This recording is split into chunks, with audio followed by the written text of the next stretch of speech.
अब मेरा ये सवाल है कि जो स्पार्को को हिट कर रहे हैं, ये रकम जाती कहाँ है? मुझे इसकी नहीं समझ आती। हमें ये नहीं पता चला कि ये रकम कहाँ जाती है और कहाँ पे अस्सलाम वालेकुम दोस्तों, उम्मीद है आप खैरियत से होंगे। आज के इस वीडियो में हम जो है बड़े अहम इशू पे बात करने वाले हैं और ये इशू इतने ज़रूरी है कि आप जितने भी पाकिस्तानी यूथ है, पाकिस्तानी लोग हैं, ये उन सब के लिए बड़ा अहम है कि हम मुस्तकबिल में टेक्नोलॉजी को अपनाने के बजाय हम टेक्नोलॉजी से कितने दूर भाग रहे हैं। और पाकिस्तान का, मैंने सोचा कि पाकिस्तान का जो स्पेस रिसर्च कमीशन या एजेंसी या स्पेस रिसर्च प्रोग्राम है, स्पार्को के हवाले से मैंने नेट पे सर्च किया, इंटरनेट से, गूगल से मैंने देखा कि उन्होंने क्या नई इनोवेशन की है, कितने सैटेलाइट जो है वो स्पेस में भेजे हैं और चाँद पे कदम रखने के लिए उन्होंने क्या किया है, क्या वो सोच रहे हैं, क्या वो कर पा रहे हैं और क्या वो ठप चुपचाप बैठे हुए हैं। तो मैंने सोचा, आज सैडली बहुत सारी ऐसी चीज़ें मिली, मुझे उस पर जो है बहुत ज़्यादा अफसोस हुआ।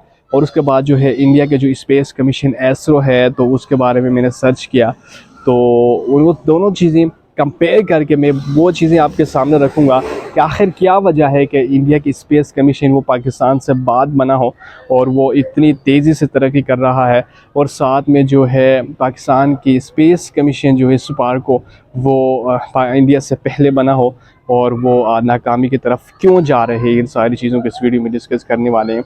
इसकी असल में बड़ी वजह ये है कि इंडिया की जो स्पेस कमीशन आईएसआरओ है, हाल ही में उसने चंद्रयान 3 का लॉन्च किया। इससे पहले वो चंद्रयान 1 और चंद्रयान 2 का लॉन्च कर चुके थे जो नाकाम हो गए, और हाल ही में उन्होंने चंद्रयान 3 का लॉन्च किया। चंद्रयान 3 के बारे में कहा जाता है कि ये बिल्कुल एक अलग मिशन है और एक अलग प्रोजेक्ट है। वो इस वजह से कि इससे पहले दुनिया में वो 3 ममालिक हैं जो चाँद की ज़मीन पे सक्सेसफुली लैंड कर चुके हैं। उनमें अमेरिका है, उनमें चाइना है, उनमें रशिया है। ये 3 दुनिया में ऐसे ममालिक हैं जो चाँद की ज़मीन पे एक सक्सेसफुल लैंड कर चुके हैं और बहुत सारा डेटा कलेक्ट करके वो दुनिया तक भेज चुके हैं। अब ये इंडिया अगर इस मिशन में कामयाब हो गया सक्सेसफुली, ये दुनिया का चौथा बड़ा मुल्क होगा जो चाँद की ज़मीन पे लैंड करेगा। और ये जो इनका मिशन है, इसके बारे में मैंने सुना है, ये वो मिशन है और हम देखते भी हैं। और इनका जो मिशन में जो अहम पॉइंट्स शामिल है, अगर उनको आप देखें तो ये, जिससे पहले 3 ममालिक अमेरिका और रूस और चाइना जिस जगह पे चाँद की ज़मीन पे लैंड कर चुके थे, ये वेस्ट साइड पे लैंड करने वाले हैं इंडिया की जो स्पेस कमीशन है और ये चंद्रयान 3। और वहाँ पे ये एक तो पानी की तलाश कर रहे हैं, दूसरा ये डार्क एरिया पे जाएंगे, जो डार्क एरिया चाँद का है वहाँ पे जाके ये बहुत सारा डेटा कलेक्ट करेंगे और वो जो है दुनिया तक भेजेंगे। ये इनका एक मिशन है और ये मिशन जो है उससे अगर आप देखें तो, पहले मैं इंडिया के हवाले से बता दूं कि इंडिया के इसरो जो है 2008 में और 2011 में तकरीबन आज तक 417 सैटेलाइट वो स्पेस में भेज चुका है। और उसके साथ जो है उनके जो हम देखें तो वो उनके प्रोजेक्ट्स, वो टेक्नोलॉजी को बहुत ज़्यादा फ़रोग़ दे रहे हैं। और जो स्पेस उनका कमीशन है, रिसर्च प्रोग्राम है, वो बहुत तेज़ी से तरक्की कर रहा है और बहुत आगे जा रहा है। इसके हवाले से अगर पाकिस्तान को देखें तो पाकिस्तान के जो स्पेस कमीशन स्पार्को 1960 जो है 1 में लॉन्च हुआ, और उसके बाद जो है 1962 में इन्होंने एक रॉकेट जो है वो स्पेस में भेजा, और वो भी अब्दुल सलाम जो उनको लीड कर रहे थे उस टीम को। उसके बाद जो है 1970 तक तो पाकिस्तान के स्पेस कमीशन जो है वो बेहतर काम कर रहा था, बहुत सारी नई इनोवेशन की तरफ बढ़ रहा था।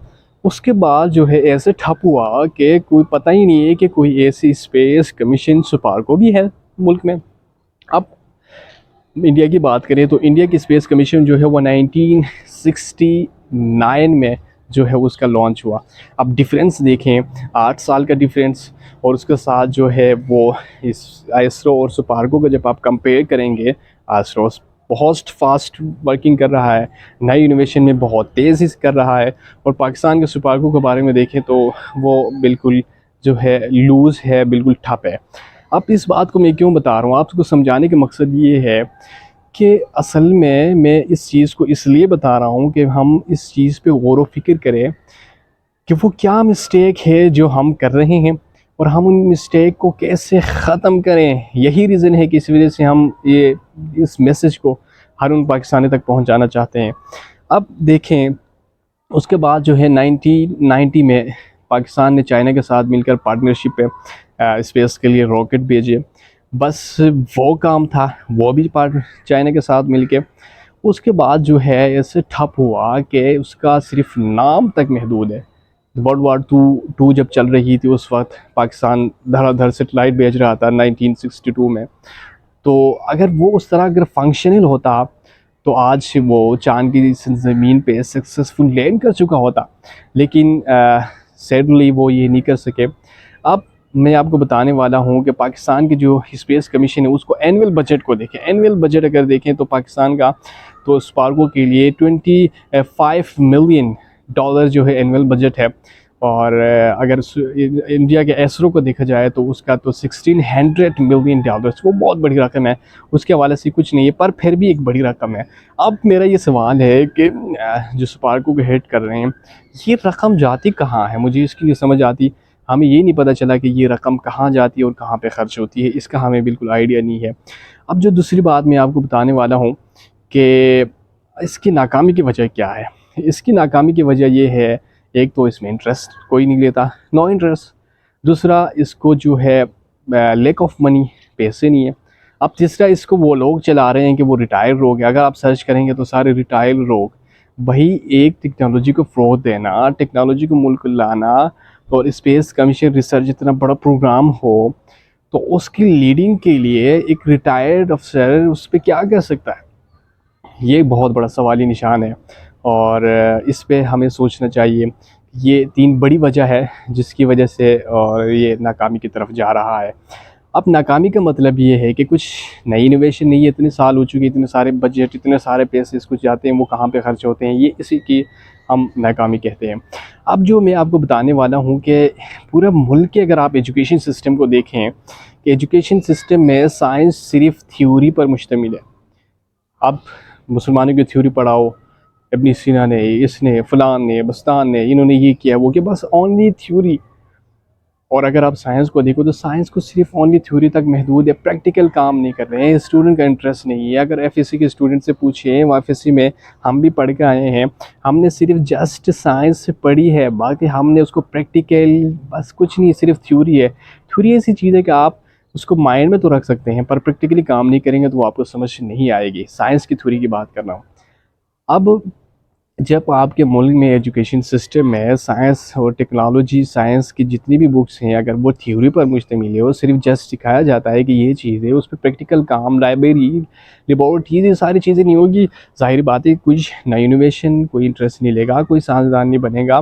हाँ, एक बात है, कोई भी अगर एजुकेशन में काबिल हो, डॉक्टर हो, इंजीनियर हो या कोई भी जो है, इसके अलावा वो प्रोफेशनल लोग हैं, वो मुल्क छोड़ के चले जा रहे हैं। बहुत सारे लोग चले गए हैं हाल ही में, अगर आप रेशो देखें तो तकरीबन 8 लाख से ऊपर जो है लोग चले गए हैं।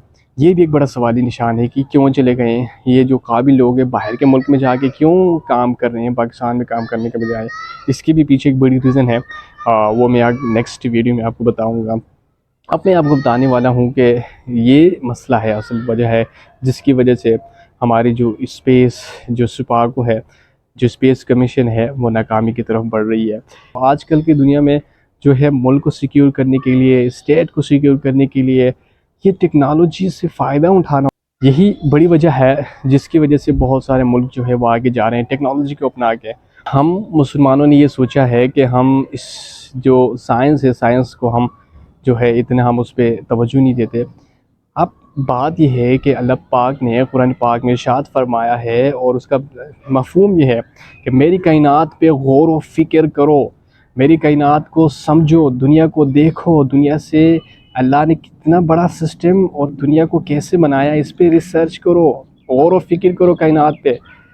अब जब हमें हुक्म है तो फिर हम साइंस से क्यों भाग रहे हैं?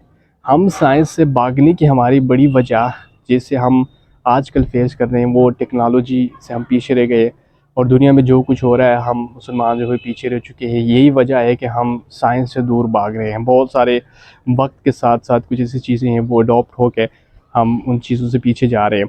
तो मेरा बताने का मकसद ये है कि हमने इन चीज़ों की तरफ आना होगा और अपना जो मुआशरा है और हमने जो स्कूल में जो कुछ पढ़ा रहे हैं उनको प्रैक्टिकल करना होगा, इंटरेस्ट लाना होगा, अपने मुल्क को सिक्योर करने के लिए हर वो चीज़ करेंगे जो हमारे मुल्क के लिए, हमारे लोगों के लिए, आवाम के लिए, पाकिस्तान के लिए बेहतर हो। जब वो चीज़ हम इख्तियार करेंगे तो ज़ाहिर बात है कि मुल्क आगे हो जाएगा। वरना यही होगा कि जो कुछ पहले बना हो उसका प्रोसेस जो है वो लेट हो जाए। जैसे मैंने आपको मिसाल दी पाकिस्तान की स्पेस कमीशन और इंडिया के स्पेस कमीशन के हवाले से, यही हाल होगा। आज के लिए इतना ही, मिलते हैं नेक्स्ट वीडियो में, इजाज़त दीजिए, अल्लाह हाफिज़।